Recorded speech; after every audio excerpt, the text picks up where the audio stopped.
Assalamualaikum warahmatullahi wabarakatuh. Selamat pagi semuanya. Selamat pagi menjelang siang Sobat RSI, dan kembali lagi bersama saya Deka. Kita senang banget ya. Pasti Anda juga ada yang masih sedang menikmati liburan, ada yang sudah sampai di penghujung ya liburan Anda. Tetapi ada juga yang pastinya yang sudah kembali lagi beraktivitas karena ini sudah hari Kamis lagi ya. Seperti biasa, saya kembali di hadapan Anda untuk dengan topik-topik mengenai kesehatan, kondisi kesehatan, berbagai macam penyakit dan juga penanganan yang tepat. Di acara apalagi kalau bukan live Instagram RSI Islam Aminah kita. Dan mudah-mudahan setelah melewati aktivitas liburan dan lain-lain, Anda berada dalam kondisi yang sehat walafiat. Oke, baik. Nah, Sobat RSI, kita akan membahas sesuatu yang pasti dekat media di perempuan, atau Anda ada pria-pria yang mencintai perempuan-perempuan di sekitar Anda. Oke, Sobat RSI, tahukah Anda bahwa ada sekitar 15.000 di Indonesia kasus kanker serviks di Indonesia, dan WHO atau World Health Organization menempatkan Indonesia sebagai negara dengan jumlah kasus kanker serviks tertinggi di dunia pada tahun 2016. Ya, di sini tentu suatu fakta yang cukup memprihatinkan ya. Jadi kita harus berbuat sesuatu untuk menangani ini.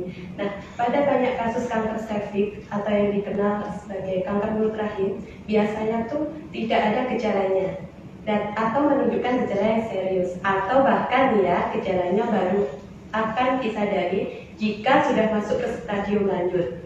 Nah, serem kan Sobat RSI? Jadi kita tentu harus benar-benar tahu bagaimana sih kondisi tubuh kita dan menjaga pola hidup yang tepat. Oke, nah pada kesempatan kali ini, sebelum saya memperkenalkan narasumber kita pada pagi hari ini, inilah yang akan kita perbincangkan dengan tema kupas tuntas keputihan dan kanker mulut rahim.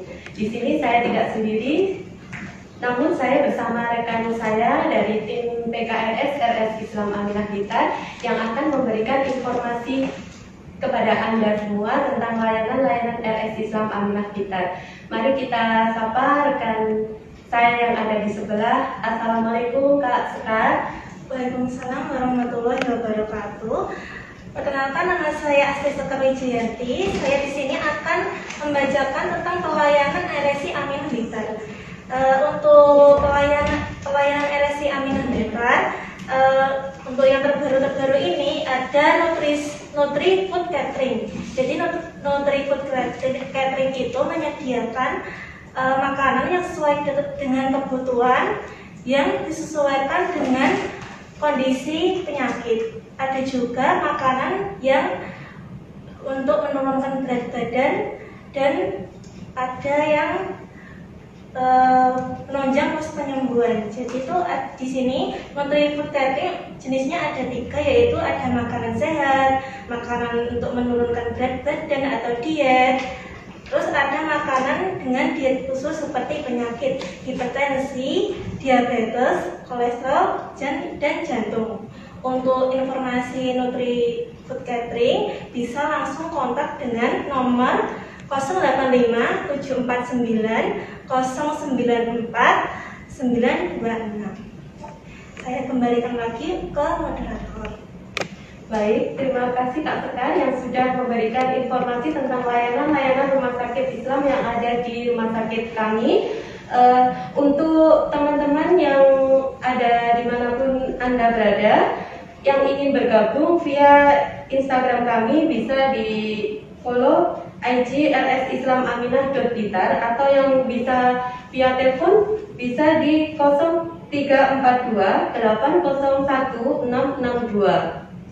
Baik, saat ini kita akan bergabung dengan narasumber kita pada pagi hari ini, yaitu bersama dokter spesialis kebidanan dan kandungan RSI Islam Aminah Blitar, di mana beliau bertugas di sini. Beliau ramah dalam pelayanan, cantik dan juga Islami. Langsung saja kita bergabung dengan beliau, yaitu Dr. Adyuta Aksari, SPOG, dokter spesialis kebidanan dan kandungan. Assalamualaikum dokter, selamat pagi dokter. Apa kabarnya pada hari ini? Alhamdulillah. Kita pokoknya sekarang pakai masker terus ya. Baik dokter. Harus itu. Soalnya kita sekalian promosi kesehatan juga karena memang masker sekarang penting ya. Baik dokter. Di kondisi new normal ini kan, jadi sebenarnya kan kita menyesuaikan atau adaptasi, tapi kita juga nggak lupa tetap harus jaga diri karena memang kasusnya kan nggak tambah turun ya, tambah naik. Jadi kan sekarang kita kebetulan tadi sudah intronya sudah cukup jelas ya dari mereka ya. Jadi sedikit tentang kanker serviks dan vaksinnya ya mereka. Iya. Mungkin saya sedikit menjelaskan dulu kali ya, tadi penjelasan awalnya udah bagus banget. Jadi mungkin ibu-ibu, saudara-saudara semua, sobat-sobat dari Rumah Sakit Islam Aminah penasaran, kanker serviks itu menakutkan nggak sih, takut nggak sih, gitu, kayak apa sih, gitu kan? Dulu mungkin pernah tahu, misalnya mungkin kalau nonton film, nonton TV, Jupe ya. Nah, Jupe itu salah satu contoh ya dengan kanker serviks gitu yang stadium lanjut sehingga menimbulkan kematian. Dan memang benar di Indonesia sendiri ini kasusnya sudah cukup banyak, yaitu sekitar perharinya per tahun itu bisa sampai 15.000 perempuan yang terkena kanker serviks per tahunnya, ini hanya di Indonesia. Hitungannya kurang lebih kalau per hari ada 40 sampai 41 kasus per harinya, sedangkan kematian yang disebabkan oleh kanker serviks bisa mencapai 20-an kasus per harinya. Jadi yang bisa kita hitung seperti itu. Jadi memang banyak. Tapi yang pertanyaannya adalah kanker serviks itu apa sih kan gitu. Kanker serviks itu sendiri adalah kanker atau keganasan pada mulut rahim atau serviks istilahnya ya. Mulut rahim adalah bagian paling bawah dari rahim atau organ genitalia ya, yang menghubungkan dengan vagina atau kemaluan itu sendiri. Nah, di situ dia rentan terjadi kanker, yaitu kanker serviks itu. Nah, setelah itu yang kita sedikit penjelasan adalah kanker serviks itu sendiri adalah kanker yang butuh yang angka kematiannya tinggi. Nah, maka dari itu kita harus lebih waspada dan kita harus aware dan kira-kira paham kenapa sih kanker serviks itu terjadi, apa sih faktor resikonya, gimana cara pencegahannya, gimana cara terapinya, dan kapan sih kita harus vaksin. Nah, mungkin kan jarang dengar kok ada ya vaksin kanker, ada vaksin kanker serviks itu ada, dan ini sangat penting gitu. Jadi memang kita harus tahu ya Mbak Deka ya. Ini ceritanya kalau misalnya Mbak Deka mau nanya apa nih ceritanya? Iya dokter, untuk mengawali pertanyaan yang paling dasar ya dokter, yang mendasar biar sobat RSI semuanya yang sudah tahu apa yang jadi lebih tahu ya, atau mungkin yang belum tahu jadi lebih tahu gitu ya dokter. Untuk penyebabnya sendiri dokter, biasanya pada perempuan-perempuan ini banyak yang mengeluhkan seperti keputihan dokter. Nah, apakah keputihan seperti itu sudah bisa didiagnosa sebagai kanker serviks itu sendiri dokter? Ya, kebetulan banyak pasien saya juga yang sering datang dengan keluhan keputihan. Nah, tapi kita kembali lagi, jadi kan mungkin tadi kan judulnya kupas tuntas keputihan dan kanker serviks. Jadi memang keputihan dan kanker serviks itu hal yang berbeda ya. Jadi jangan takut kalau kita keputihan pasti kanker, tidak seperti itu. Cuma itu kanker serviks salah satu gejala pada tahap stadium lanjut bisa berupa keputihan yang dicampur darah. Tapi kita kembali lagi ke pertanyaan awalnya, yaitu penyebab dari kanker serviks itu apa? Penyebab dari kanker serviks itu adalah virus, yaitu namanya HPV. Jadi kanker serviks ini 99,7% disebabkan oleh virus ini, namanya Human Papilloma Virus atau HPV. Nah, Human Papilloma Virus ini bisa menginfeksi mulut rahim, sehingga dia berubah atau transformasi dari sel normal pada mulut rahim menjadi sel keganasan. Nah itu prosesnya sebenarnya lama, bisa dari 5 tahunan sampai 20 tahunan. Maka dari itu tuh harus tetap periksa kadang-kadang, karena seperti dibilang tadi Pak Deka, adalah awalnya gak ada gejala, tiba-tiba udah stadium lanjut. Kenapa bisa gitu? Karena memang kanker serviks ini unik dia. Jadi dia berbahaya, tapi kalau kita tahunya lebih awal bisa diobati dan bisa sembuh 100% kalau istilahnya namanya lesi prekanker. Jadi kan lesi prekanker akan berubah menjadi kanker mulut rahim gitu.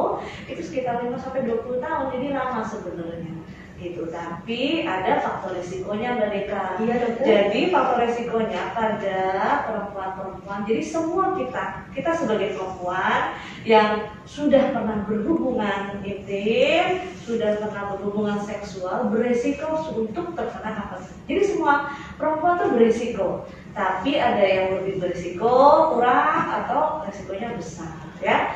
Nah, jadi yang faktor resikonya satu yaitu berhubungan seksual aktif pada usia muda. Jadi aktif seksual pada usia muda. Kedua, kita hubungan seksual tapi ganti-ganti pasangan atau multi partner. Jadi kita memang harus setia sama pasangan kita gitu ya. Terus ketiga, merokok, ya alkohol ya. Jadi segala sesuatu yang menurunkan daya tahan tubuh kita juga beresiko seperti itu. Apakah tipe HPV atau virus itu semuanya menyebabkan kanker serviks? Tidak. HPV itu jenisnya tipenya banyak sekali, dan yang paling menyebabkan onkogenik atau istilahnya dia keganasan yaitu yang tipe virusnya ada tipenya, ada tipe 16, tipe 18 seperti itu.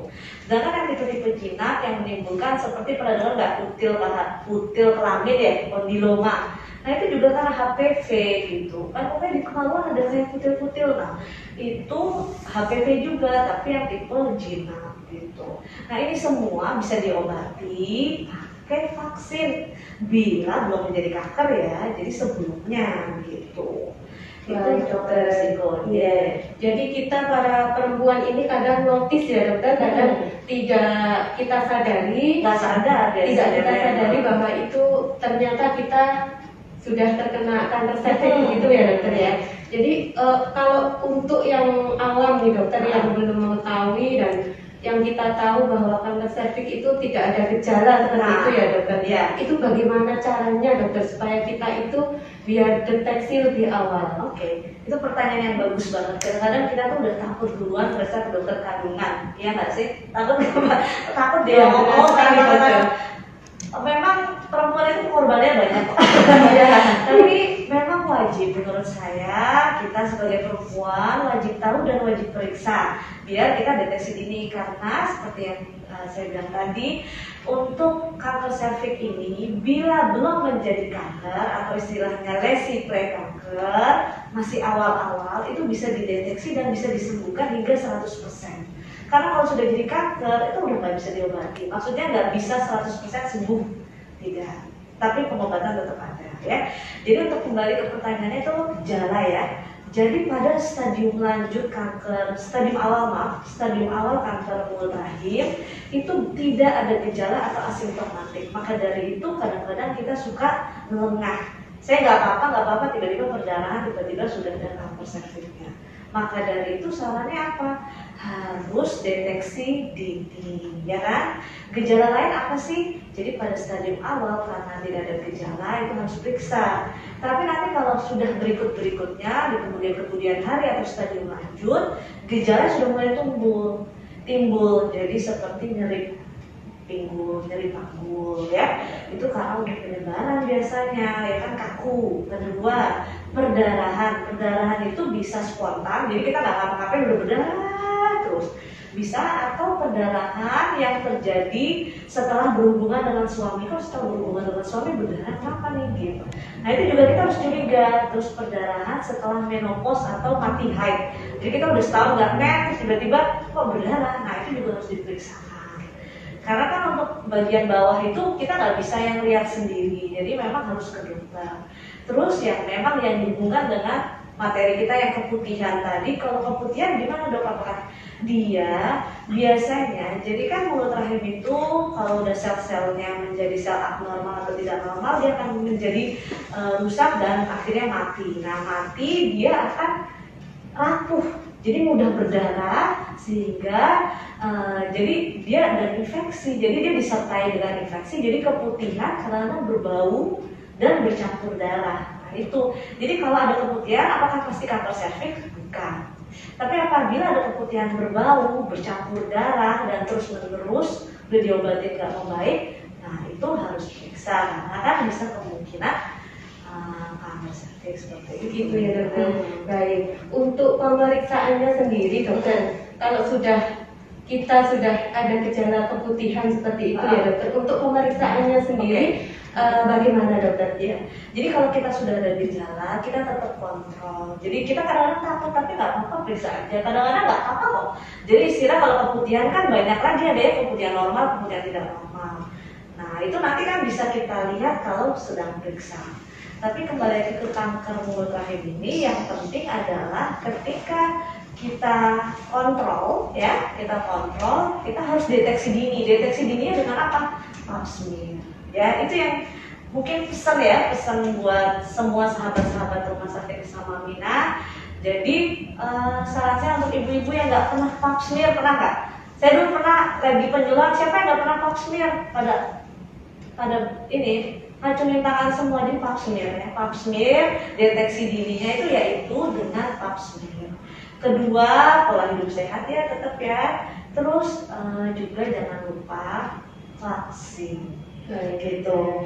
Untuk vaksin itu sendiri dokter, apakah di RS Islam Aminah kita ini apakah bisa dilakukan dokter? Bisa. Jadi jangan takut, di sini bisa pap smear juga bisa. Jadi kita kan nanti lihat hasilnya pap smearnya gimana. Pap smear itu sebaiknya menurut rekomendasi sebenarnya 3 tahun sekali. Tetapi bagi yang belum pernah, sebaiknya harus periksa, dan kalau ada kelainan atau kecurigaan dengan infeksi, dilakukan tiap tahun pap smear. Jadi jangan takut. Kedua, di sini bisa ya, untuk vaksin juga bisa. Di sini vaksin, sedikit saya cerita tentang vaksin ya, mungkin ya, vaksin apa sih itu? Jadi kanker serviks yang belum jadi kanker atau namanya lesi prekanker itu bisa disembuhkan. Nah, dengan tindakan ya. Nah, kalau yang kita pengenin jangan sampai perlu tindakan kan gitu ya. Iya. Nah, itu dengan mencegah yaitu vaksin. Nah, vaksin ini dimulai dari umur berapa sih kan bolehnya gitu ya. Vaksin ini saya jelaskan ada 2 tipe vaksinnya, mungkin udah pernah tahu ya. Kita nyebut merek nggak apa-apa kali ya. Yang dua jadi kan vaksin itu HPV ada yang tipe yang vaksin yang 16 sama 18 itu 2, itu Cervarix atau bivalen. Kalau yang 4 atau quadrivalent itu Gardasil. Jadi 2 tipe vaksin kita punya ya. Nah, vaksin ini disuntikkan sebaiknya paling baik direkomendasikan malah sebelum menikah. Kenapa dengan sebelum menikah? Karena dengan itu mulut rahim kita masih perawan istilahnya ya, belum tersentuh dengan virus HPV itu. Jadi kemungkinan resiko terjadinya kanker serviks itu jauh berkurang, dan itu sudah diteliti. Jadi vaksin ini memang yang disayangkan memang belum jadi program pemerintah, malah seperti itu. Karena kalau udah kena kanker serviks, biayanya, beban mental, beban fisik, kasihan gitu. Kayak gitu kan kadang-kadang ibu kan ya berat ya jadinya ya. Nah, untuk kanker serviks ini kan vaksinnya itu pencegahannya sebaiknya boleh dilakukan pada usia paling awal itu 9 tahun. Bayangin ya? 9 tahun. Jadi anak-anak udah boleh vaksin, boleh. Saya dulu sudah vaksin sebelum saya nikah. Gitu. Malah jauh sebelum nikah saya sudah vaksin. Jadi maksudnya di sini kenapa? Karena yang saya tahu dan saya pelajari bahwa ketika kita melakukan vaksin kanker serviks ini sebelum kita menikah atau sebelum berhubungan seksual, itu resiko terjadi kanker serviks lebih rendah. Jadi kalau misalnya punya anak gadis, anak-anak perempuan, ayo divaksin semua. Jadi jangan nunggu sudah nikah malah ya kan. Nanti kalau udah hamil, udah mau program hamil, malah kan tidak disarankan. Jadi sebelum nikah minimal sebelum nikah dari 9 tahun sudah boleh. Kalau umurnya di bawah 14 tahun, dosisnya cuma 2 kali suntikan dengan selang antara 6 sampai 12 bulan. Tapi kalau sudah di atas 14 tahun, di atas 14 tahun kita mau suntik vaksin itu udah minimal 3 dosis, nggak bisa 2 dosis. Kan lumayan untuk harganya ya kan, jadi lebih hemat. Jadi kalau ada punya anak-anak perempuan, anak-anak gadis vaksin, aman nggak? Insya Allah aman, karena itu juga virusnya virus yang istilahnya dengan teknologi DNA rekombinan, jadi maksudnya bukan virus hidup. Resikonya alergi gitu-gitu. Baik, untuk Sobat RSI yang ada dimanapun Anda berada, ini ada pertanyaan dokter. Langsung aja boleh. Iya boleh ya dokter ya. Ini dari Mbak Keumina. Bisa dijelaskan dengan warna keputihan yang menjadi penyebab awal kanker dokter? Oke, tadi ya mungkin sudah dijelaskan sedikit ya. Jadi untuk kira-kira kapan kita harus curiga keputihan itu adalah keputihan penyebab, maksudnya yang ke arah kanker. Itu yang seperti saya bilang, keputihannya biasanya berbau, ya, terus bercampur darah seperti itu, dan baunya khas sekali. Pasti kita akan ngomong baunya mungkin kesannya bau agak busuk, karena nanti sendiri pasiennya juga akan baunya nggak enak dok gitu.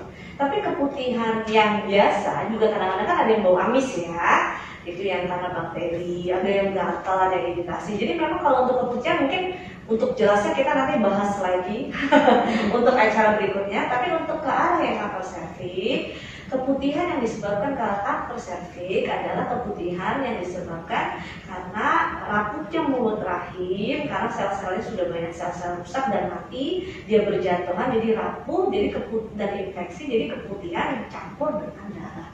Seperti itu. Jadi yang kalau kita curiganya ke arah kanker serviks seperti itu ya. Iya. Tapi kalau yang keputihannya juga nggak sembuh-sembuh ya kita harus berobat ya Mbak Deka. Iya. Itu. Biasanya untuk ibu-ibu nih dok, untuk ibu-ibu yang menggunakan IUD ya dok, atau bisa disebut dengan spiral ya. Biasanya ibu-ibu ini berpendapat apakah IUD ini bisa menyebabkan kanker dokter? Oke. Jadi kalau disebut tadi kita jelaskan bahwa sebenarnya penyebab dari kanker serviks adalah virus ya, bukan spiral ya, virus HPV. Nah virus HPV ini bisa menyerang ke semua perempuan lagi setelah sudah mulai berhubungan intim. Jadi memang beresiko gitu, dan memang saya sarankan sekali vaksin. Bila ada rezeki vaksin, bila ada rezeki vaksin. Tapi kalau misalnya sekarang yang kita tanya kembali lagi, apakah spiral menyebabkan keputihan? Spiral bisa menyebabkan keputihan karena memang dia kan tujuannya sebenarnya adalah membuat radang sehingga sperma nggak bisa masuk atau mati, jadi menjadi KB kan gitu. Kadang-kadang bagi orang-orang yang tidak terlalu cocok dengan spiral atau sensitif, keputihannya banyak sekali dia. Nah, kalau keputihannya banyak sekali, biasanya tetap kontrol, kita obati dulu dengan obat. Nanti kalau misalnya tidak berkurang juga, berarti memang udah saatnya untuk ganti KB atau ganti spiral. Kadang-kadang kan ada juga tuh yang spiral udah 30 tahun lah, kayak gitu-gitu ya ganti seperti itu. Jadi keputihan banyak, jadi tapi ya tetap harus periksa. Tapi ya itu jangan lupa pap-smear paling nggak tiap tahun gitu ya. Yang dokter ketahui nih dari kesemuanya itu apakah multi partner ya dokter? Multi partner itu kasusnya paling banyak untuk penyebab kanker serviks ini dokter? Ya, jadi betul. Jadi seperti yang saya jelaskan, faktor resiko, salah satu faktor resiko adalah ketika tidak setia dengan pasangan. Artinya bukan kita menjudge apa enggak, tapi ketika aktif berhubungan seksual pada usia dini tadi ya, aktif berhubungan seksual tapi ganti pasangan, berarti dia lebih rentan karena laki-laki ini bisa jadi menjadi carrier atau pembawa virus HPV ini. Kalau yang satu bawa satu bawa satu, jadi yang kena yang perempuannya seperti itu.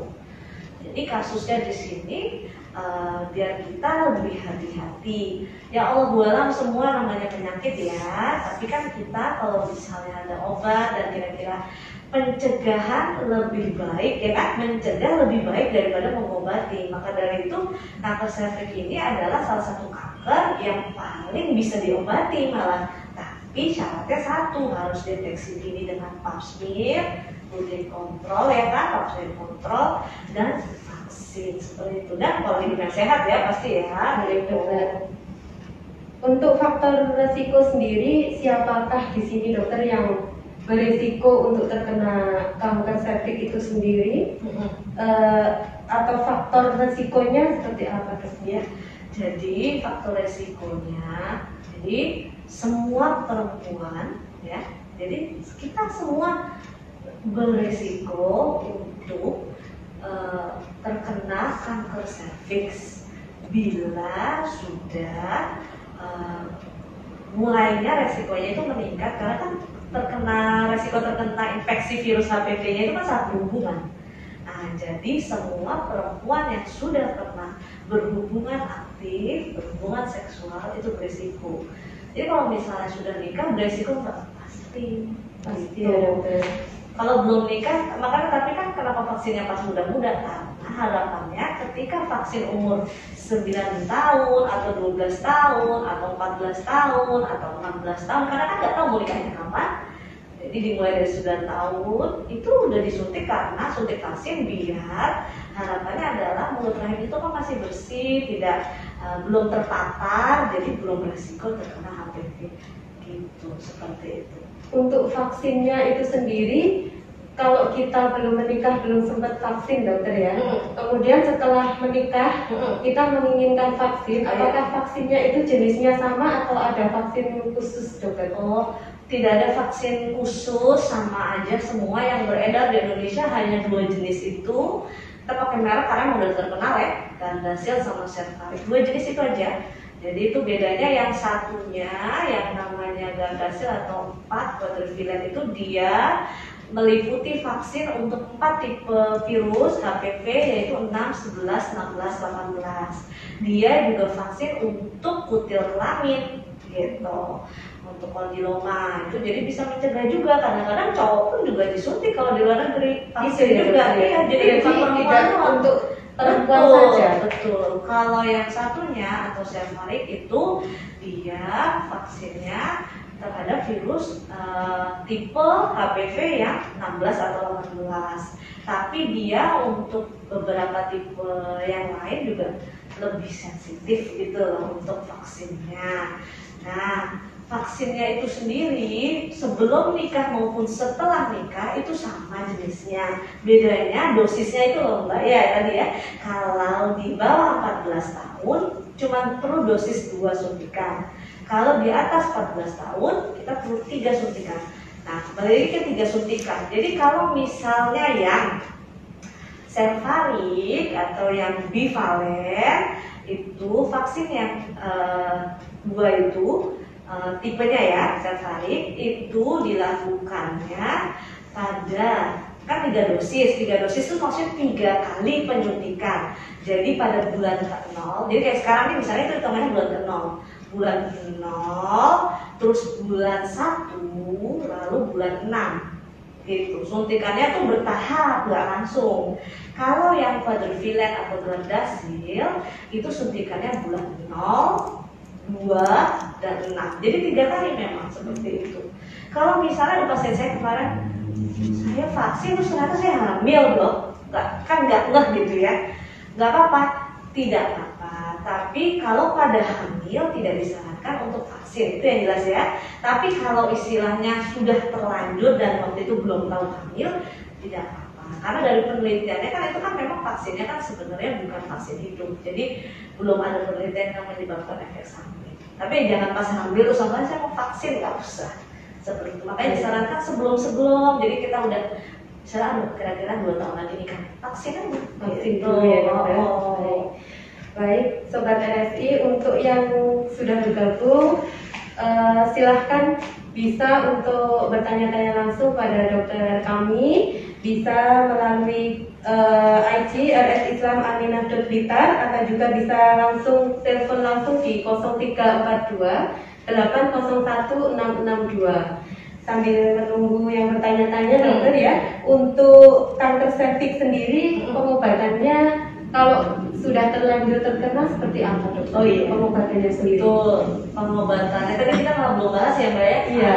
Jadi untuk vaksin, bukan kok di vaksin ya, untuk pengobatan dari kanker serviks itu biasanya tergantung stadium. Jadi kanker serviks itu adalah kan tetap ada stadiumnya, stadium awal atau stadium lanjut. Nah, pada stadium awal biasanya dilakukan operasi kalau sudah benar kanker serviks ya, itu pengangkatan mulut rahim. Jadi biasanya rahimnya semua diangkat kalau udah ada kankernya. Jadi semua diangkat namanya histerektomi atau angkat rahim. Tapi kalau misalnya sudah stadium lanjut tuh malah biasanya sudah terjadi penyebaran ke arah banyak penyebaran kanker serviks ini. Penyebarannya bisa ke kemih, namanya metastase. Jadi kanker itu dia kan ganas, jadi dia kemana-mana selnya. Nah, merusak. Jadi dia ke kemih, dia nanti keluhannya kadang-kadang nggak bisa kencing, ya, atau kencingnya merah, kan seperti itu. Jadi dia nembus ke kandung kemih bisa, terus nembus ke usus belakang juga bisa. Terus nanti dia istilahnya kadang-kadang hingga sampai, makanya kadang-kadang kalau udah nyebar pinggulnya kaku karena udah kaku. Nah, penyebaran seperti itu kan biasanya resiko perdarahannya besar banget dan kadang-kadang sampai biasanya pasien-pasien stadium lanjut itu gagal ginjal. Jadi sampai harus cuci darah. Nah, itu ya kan gak enak gitu loh kan, kayaknya makanya daripada mereka cuci darah mendingan vaksin sama vaksinnya kan istilahnya gitu. Untuk stadium lanjut itu bisa dilakukan pengobatan yaitu berupa sinar, radiasi, dan kemoterapi. Nah itu kan jadi udah, dan radiasi dan kemoterapi itu bukan sekali sembuh, enggak. Kalau kanker sudah jadi kanker mulut rahim itu nggak bisa sembuh sebenarnya. Cuman kita bisa mengurangi gejala dan meningkatkan angka bertahan hidup. Jadi biasanya kita istilahnya 5 years survival rate. Jadi setiap 5 tahun persentase kehidupannya berapa gitu. Jadi kalau udah kanker itu kan takutnya tiba-tiba menyebar kemana-mana, kan resikonya juga kan angka kematiannya kan besar Mbak, ya kan? Kalau sehari di Indonesia 40 kasus, yang meninggal 20 kasus, berarti kan hampir setengahnya. Jadi kan kematiannya tuh resikonya kan tinggi gitu loh. Jadi makanya kita harus lebih aktif, proaktif gitu. Karena kalau radiasi dan kemo itu kebetulan di Blitar nggak ada. Jadi kita rujuk ke Malang, kan kasihan, udah capek kan gitu ya. Tapi ya tetap harus semangat. Pasien saya ada waktu itu yang kanker mulut rahim, dia semangat dan bisa sembuh ya dokter ya. Istilahnya tidak ada keluhan, gitu. Jadi mungkin tidak ada keluhan, tidak ada kan yang bermasalah kan, jadi nggak sampai gagal ginjal, nggak sampai apa. Jadi kalau diobatin memang harus diobatin. Yang penting semangat juga sih ya, positive thinking aja sih. Tapi kebanyakan perempuan masih ada yang takut ya dokter. Pasti banyak, kalau banyak ya. Terdiagnosa kanker serviks itu seperti ngeri sekali, apalagi kalau sudah dianjurkan untuk kemo. Jadi kan udah takut duluan ya. Jadi kan seperti saya yang tekankan lagi sebenarnya di sini adalah kan untuk kesehatan ibu-ibu sekalian, sahabat-sahabat sekalian, itu sebaiknya memang rutin pap smear, rutin kontrol, dan vaksin. Kenapa? Karena kanker serviks ini adalah kanker yang paling bisa diobati bila belum menjadi kanker loh ya. Makanya kan ada pencegahannya gitu. Nah, kalau misalnya kanker lain kan nggak bisa dicegah karena vaksinnya belum ada, atau kan lainnya kan butuh ada vaksinnya. Kalau sekarang corona aja nyari-nyari vaksin, nah ini udah ada vaksin tapi kita biarin aja kan gitu ya, kan sayang gitu. Jadi terus memang untuk kesembuhannya, kalau misalnya memang sudah divaksin, memang sangat menurun untuk faktor risiko terjadinya kanker mulut rahim seperti itu, ya. Iya dokter, baik. Ini ada yang bertanya lagi dok ya. Untuk kanker serviks dokter, Ya. ini masih banyak yang berpendapat bahwa HPID tadi menyebabkan kanker serviks. Kemudian ini ada pasien ini sudah terdiagnosa kanker serviks dokter. Nah, pada saat dia berhubungan seksual dengan suaminya itu mengeluarkan darah dan langsung banyak dokter. Itu sudah merupakan stadium yang berapa dokter dan bisa diobati atau disembuhkan apa tidak? Jadi gini, ada yang pasiennya mungkin ini dia pasang spiral, terus dia kanker serviks kan gitu ya. Jadi itu dua hal yang berbeda yang terjadi secara bersamaan kebetulan gitu. Terus kalau misalnya kanker serviks itu atau mulut rahim, tadi seperti kita cerita ya, gejalanya kan memang salah satunya perdarahan saat berhubungan. Nah, berarti kemungkinan sudah stadium lanjut, paling enggak tahapannya sudah 2 ke atas. Tapi tetap yang penting berobat gitu. Semakin cepat terapi, semakin cepat kemungkinan kesembuhan atau jadi baik gitu loh maksudnya seperti itu. Jadi kalau misalnya saya takut stadium lanjut tuh, saya lihat dulu jangan-jangan bukan karena periksa dulu jangan-jangan bukan karena kanker mulut rahimnya, mungkin karena hanya sekedar infeksi kan bisa. Iya dokter. Itu ya. Ini dari Mbak Kyumina lagi dokter. Dok, apakah sudah mempunyai anak baru akan vaksin itu terlambat? Oh enggak, tidak ada kata terlambat di sini. Kecuali udah istilahnya 70 tahun, 60 tahun ya kan nggak perlu. Tapi sekarang permasalahannya kalau sudah punya anak, malah tetap harus rutin kontrol. Mungkin kan zaman dulu kita nggak familiar dan kita nggak ngerti ada vaksin ini kan. Nah sekarang kan kita cerita bahwa ini ada vaksin loh gitu loh.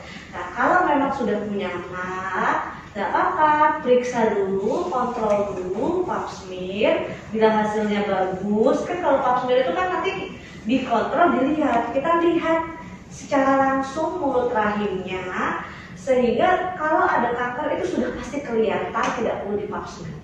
Tapi malah pap smear itu syaratnya tidak boleh kanker. Pap smear itu memang untuk deteksi sebelum terjadinya kanker. Nah, maka itu kalau memang sudah punya anak, kontrol pap smear. Kalau pap smear negatif, cepat-cepat vaksin gitu aja.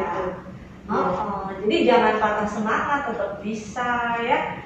Apakah vaksin itu maksudnya meskipun udah punya anak, sudah berhubungan rutin, menurunkan resiko kanker, tetap menurunkan. Jadi sarannya vaksin. Makanya kan paling dinginnya umur 9 tahun loh.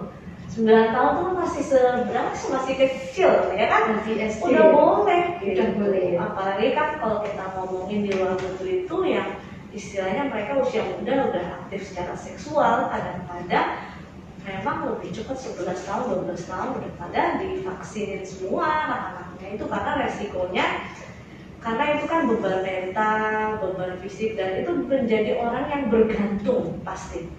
Jadi saya dulu pernah punya pasien juga, mungkin suatu dulu saya sekolah itu, kasihan, kita ngeliatnya tuh kasihan, dia nggak bisa ngapa-ngapain, tergeletak, kebanyakan masih perdarahan, HB-nya rendah, transfusi, kemo, radiasi, semua putarannya kayak gitu, terus kan sayang. Padahal dengan kita yang kita sedikit proaktif sedikit, smearnya bismillah, semua bismillah kok ya kan Allah alam ya.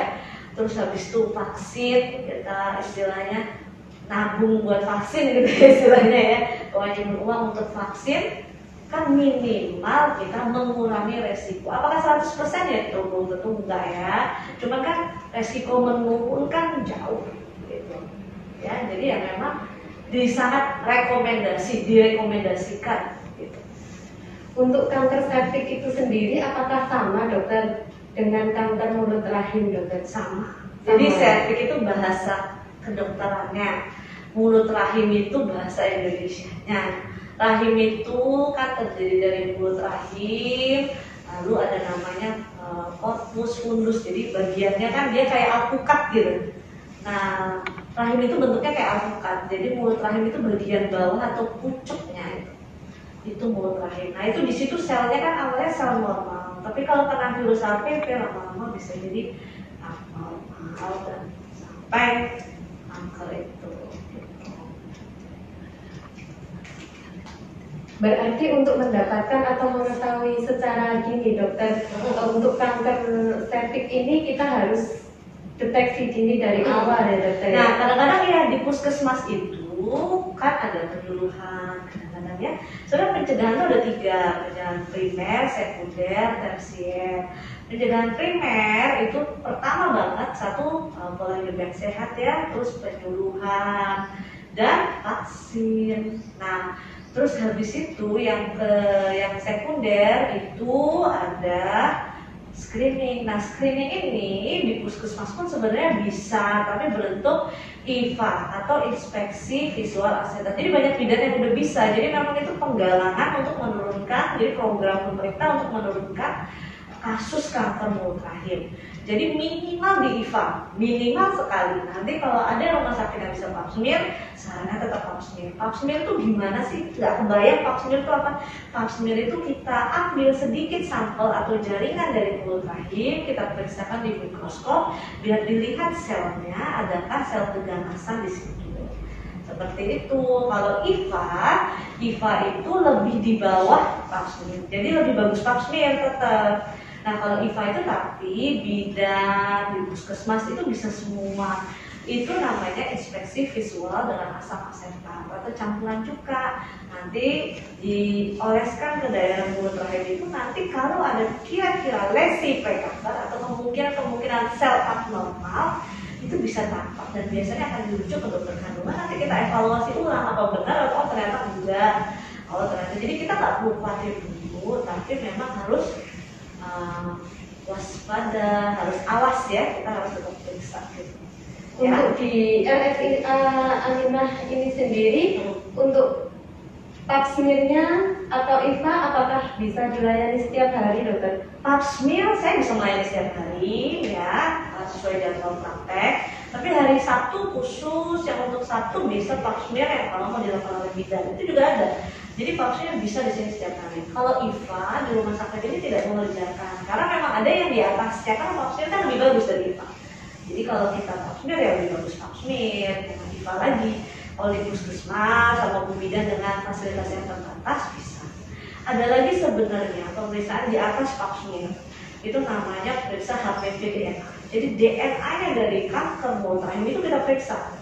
Nah, itu bisa lebih sensitif lagi. Tapi memang harganya lumayan ya. Dan itu pemeriksaannya kan nggak bisa di lab yang sembarangan gitu. Nah, itu juga sensitif. Namanya HPV DNA. Tapi itu pemeriksaannya tidak rutin dilakukan. Jadi kalau misalnya daripada mahal saya mau pap smear dulu ya, nggak apa-apa, pap smear dulu aja. Jadi minimal untuk screening. Jadi bagi ibu-ibu, sobat-sobat semua RSI Islam Aminah, yang ibunya boleh sekalian suntik sama anaknya, monggo. Suntik sekalian malah kan, apalagi kalau punya anak-anak perempuan umur 11-12 tahun. Gak apa-apa suntik, gak apa-apa, malah direkomendasikan. Karena kan ya istilah sayang anak gitu ya. Gitu. Jadi untuk yang ibu-ibu yang sudah menikah ini wajib ya dokter untuk pap smear-nya itu sendiri. Oh ya, pasti kontrol rutin, pap smear. Terus nanti kalau memang mau vaksin, kita vaksin. Nanti kalau mau konsultasi dulu bisa. Jadi gimana, misalnya belum jelas, belum apa, enggak apa-apa ngomong-ngomong dulu, kita cerita-cerita dulu gimana, apa resikonya, apa keuntungannya. Mungkin saya jelasin sedikit ya, yang tentang keputihan ya. Tadi ya mungkin kan banyak pertanyaan tentang keputihan. Nah, keputihan itu adalah sesuatu yang normal sebenarnya pada semua perempuan. Tapi keputihan itu ada dua ya kan, ada yang normal maupun yang tidak normal. Nah, itu yang kita harus tahu. Kalau keputihan normal, yang penting yang kita harus tahu bahwa dia tidak berbau, tidak gatal, tidak berwarna atau ke arah bening putih lah warnanya ya. Terus tidak menimbulkan iritasi, tidak menimbulkan perih seperti itu. Itu yang normal dan biasanya karena hormon. Jadi misalnya mau mens dan setelah mens. Nah, dan dia periodik, biasanya kadang-kadang terjadi siklus lah. Jadi kalau keputihannya nggak normal, itu bisa kan tadi seperti saya bilang, bisa karena bakteri, bisa karena virus, bisa bisa karena parasit. Kadang-kadang nah keluhannya gejala kayak apa tuh kalau keputihan ya? Keputihannya biasanya gatel, berbau, berwarna, biasanya putih susu. Kalau putih susu gitu, kadang-kadang pernah tuh bunganya cara dalamnya putih susu gitu. Itu kemungkinan gatel, nah itu jamur malah. Jadi kan kita harus tahu penyebabnya biar obatnya jelas. Terus misalnya kayak warna keputihannya, warnanya putih kehijauan atau putih abu-abu atau putih susu atau dia berbau amis setelah berhubungan, nah itu nggak gitu. Jadi memang itu yang saya sedikit ingin tambahkan, minimal itu ya. Untuk pengobatannya ya tetap nanti sesuai dengan penyebab keputihan. Tapi kalau hubungannya dengan kanker mulut rahim tadi, ya itu biasanya perdarahan ya. Jadi kanker keputihannya ada campuran dengan darah dan biasanya baunya bau busuk. Tapi yang nomor satu memang sarannya periksa sih, ya kan? Biar kita bisa tahu. Itu sih, Mbak. Iya dokter, baik, terima kasih sekali dokter. Ini sobat-sobat RSI mungkin banyak yang masih belum tahu nih dok untuk jadwal praktek dokter yang ada di RS Islam Aminah ini. Oh iya. Ya mungkin bisa di Ya, informasikan, dokter. ya nanti untuk konsultasi atau mau vaksin dan vaksin bisa dengan saya Dr. Yuka hari Senin sampai Jumat dari jam 8 sampai sekitar jam 11 seperti itu. Nah, sobat RSI, apakah Anda masih ragu-ragu lagi untuk memeriksakan kandungan ke rumah sakit kami? Untuk yang sudah bergabung sampai saat ini saya ucapkan terima kasih, dan untuk yang belum bergabung mungkin di lain waktu kita bisa disambung lagi dengan tema-tema kesehatan ya dokter ya. Iya. Sepertinya ini waktunya sudah sangat mepet sekali dokter ya. Sebenarnya kita masih pengen ngobrol banyak nih dok ya. Mungkin bisa disambung di lain waktu dokter ya. Untuk sobat RSI semua jangan ragu-ragu lagi untuk memeriksakan di rumah sakit kami karena tidak ngeri sekali ya sebenarnya. Sebenarnya beliau sangat ramah sekali dan welcome terhadap pelayanan.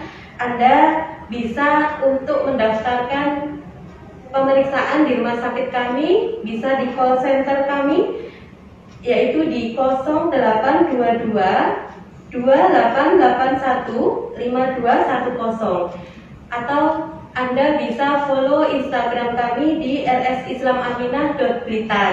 Begitu ya dokter. Terima kasih banyak dokter, karena ini waktunya sudah habis. Saya ucapkan terima kasih banyak atas waktu yang diberikan pada siang hari ini untuk memberikan tambahan ilmu kepada sobat RSI semua ya dokter. Kami atas nama RS Islam Aminah Blitar, Dr. Adyuta Aksari SPOG, saya DK bersama Kak Sekar dari tim PKRS RS Islam Aminah Blitar mohon undur diri dulu. Saya ucapkan terima kasih yang sudah bergabung dan yang belum bergabung. Lain waktu insya Allah kita bisa disambung lagi. Wassalamualaikum warahmatullahi wabarakatuh. Waalaikumsalam warahmatullahi wabarakatuh.